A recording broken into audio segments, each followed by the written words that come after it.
Inside here, this is where the prep was. This is the room. This is Valley Performance when people think of Valley Performance, really. This is where the magic really happened. You know, people have called it the junkyard. People have called it all sorts of derogatory terms. And guess what? You got your ass kicked by the junkyard. And I promise you, the decade doesn't matter. You got beat by Butch Dean Motors. You got beat by Butch Dean Prepped Cars. You got beat by, I don't care if you went to Joe frickin' Gibbs to this day. Butch Dean would still beat him. And that's the way it was. And that's, his legacy was, you didn't have to have a $50,000 Snap-on toolbox.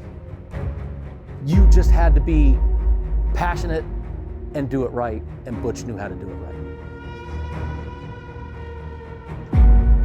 How did Butch get his start in off-road world? I know he was drag racing, and they at one point told me it was as far as they could go financially.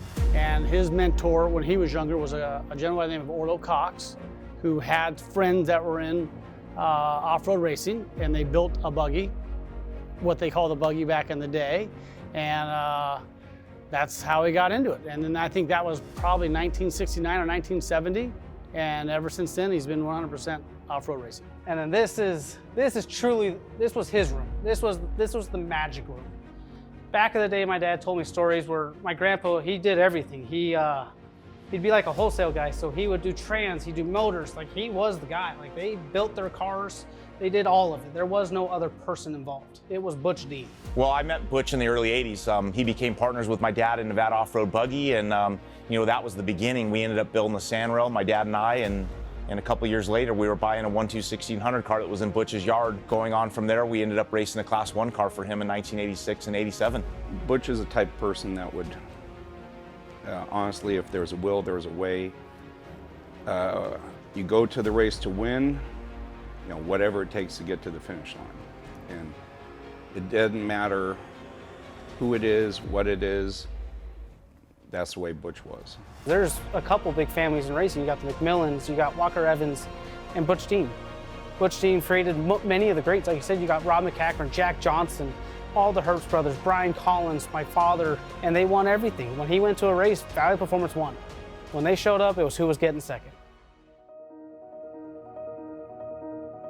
When I got asked to drive the single-seater, the famous single-seater out of the Valley Performance stall, you had Jack Johnson, Rob McCackern, and to be selected to be put in that car is amazing. And then out of that, you win a lot of races, and all of a sudden my history, and I wouldn't be sitting here today if it wasn't for Butch.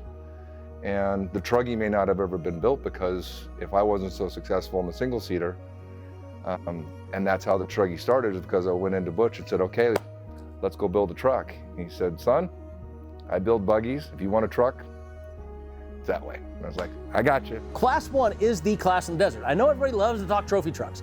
Before there was trophy trucks, it was all Class 1. And when the truck guys wanted to be famous, they went to Class 1. And then they got real fancy and built the trophy truck class. I drove the Class 1 trucks. I drove the trophy trucks when they first came out. But Butch is a buggy shop. Butch is the definition of a buggy dork. I mean, that is what, when you talk buggy dork, that's us, man. But when you started in this world, McCackern, you started in a 1600 car. You had to learn in that, and then you got yourself into the Class 1 cars. Me and JC, we started in Class 10 cars, and all I wanted to do was go and race the Class 1 car. That was, I didn't care about trucks. I wanted to drive the Butch Dean, Michael Gaughan Class 1 car. That was the mecca, getting to the Class 1 car. He always had a method to what, and I didn't know it. I wanted the biggest motor right off the bat. He gave me the slowest motor right off the bat. And then he would see how you were doing until I'd come in and, like, you know, you start complaining about, I'm getting beat here, I'm getting beat there. He'd give a little bit of motor because he wanted you to be a better driver. He wouldn't give you certain things because he wanted you to understand how to do it yourself. So he taught me how to drive from the shop. Didn't sit next to me, he didn't out in the course. It was, you know, you come in and the bumper's gone. He knew exactly what happened out there, or the rear end's ripped off. He knew exactly, but he'd never been around the course. He did spend a lot of time in his shop, and he spent a lot of time out in the desert testing and improving his vehicles. He spent a lot of time with his drivers. He spent a lot of time with the people that were working on the cars, and that's proven by the success that all these drivers that have done very, very well in this sport. They're all a product of Butch Dean. Butch had like the ultimate customer list, back then. He had the who's who of racing. He had Brian. Brian won a lot of races. The Herps won a lot of races. Pat, JC, Brendan. We fielded a lot of cars back then. We had 5, 6 Class 1 cars racing all the score races. We'd go to the Mickey Thompson races. We'd race Eddie, Timmy, Troy, and Brian Collins that all raced their Super 16s. Brian would race Ultra Stock. So we'd have like crews of 2 guys per car. It was pretty impressive. My father don't listen really to anybody. He does it his way, and that's honest to God. You can ask his customers, anybody. He used his own brand of shocks. He wired a car, built the transmission, built the motor. Back in the days, Valley Performance, when it was a Valley Performance car, it was built in-house with him and 2 other gentlemen. They did never sub out a motor, transmission, wiring. The shocks were Charlie Cornett, a good friend of his, that had shocks, and he stuck with his stuff, and that's what you got. It worked. It worked. Obviously it worked. A lot of big names come out of his shop. So the amount of people that come up to our pits at the races asking if my grandpa's there, there's so many people that come there and he doesn't even necessarily know who they are, but if they ask for an alternator and he by chance has that alternator, it's theirs, and he doesn't ever call them back. Like, that's just how he's always been. He's a racer, a true racer, so I'm sure he's been very tough to compete with. I know how tough he's been on me and my brother, so I can only imagine what that's done to the whole off-road community, having to compete against him throughout the last 40 years. He was the guy. To the point where his cars were always so successful after races, people would protest him, and he would just, here you go. If someone came up and said, I'd win in that car, they'd make an offer, that car would leave with them. He would make sure it left with them. That's just how he ran. He likes being able to do everything and know why it's working.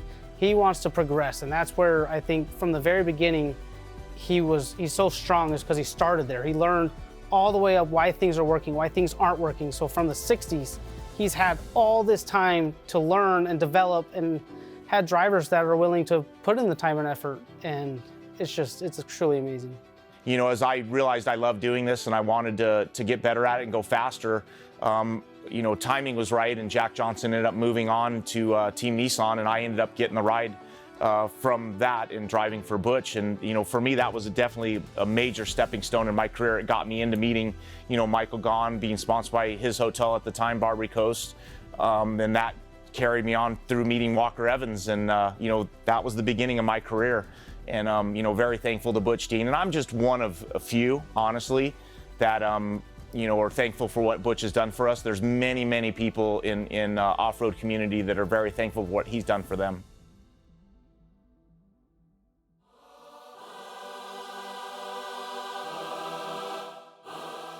You wouldn't have people in the Hall of Fame if there wasn't a Butch Dean.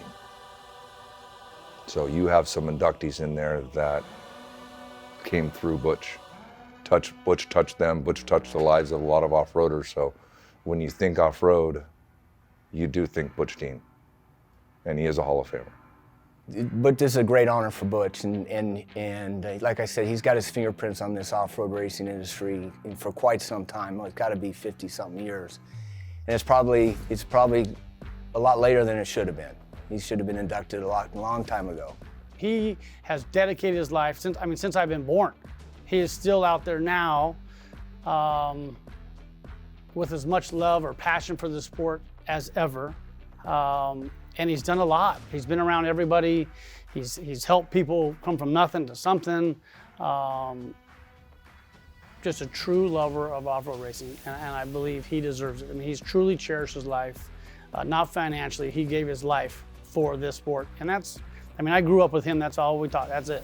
It was off-road racing. So I think it's about time. Butch is being inducted in the Hall of Fame because he's put in a ton of years of helping people win races, his own cars, other people's cars, all the way from the 70s all the way to today. And right now he got his grandkids out there and they're killing it. And people that raced for him in the past, like myself, I've made a career off of something that he helped push me to do. Butch Dean's getting inducted in the Hall of Fame because he's the best of the best. There's nobody in the sport that's done what he's done. There's nobody in the sport that's got the love for the sport he has. There's just nobody like him. There's a lot of people that have helped the sport, a lot of people in their own ways that are big, but nobody has truly lived the race life like my grandpa, nobody. For him to be in the Hall of Fame, like I said, I think it's a long time coming. I think he's one of the few that truly deserves to be in Off-Road Hall of Fame. There's a lot of great people there, but truly, when you talk about Hall of Fame, right, I think this is top of your list. I will challenge you right now. Last year, Cal Wells got in the Hall of Fame, and Walker Evans is in the Hall of Fame, and Ivan Stewart's in the Hall of Fame, and I can name these guys. I challenge you right now to go look at Valley Performance's record. You find me a race shop that has more race wins and more race championships. I promise you, you're not going to find one. There is nobody that has had more championships and more race wins in the history of desert motorsports than Valley Performance. Look it up.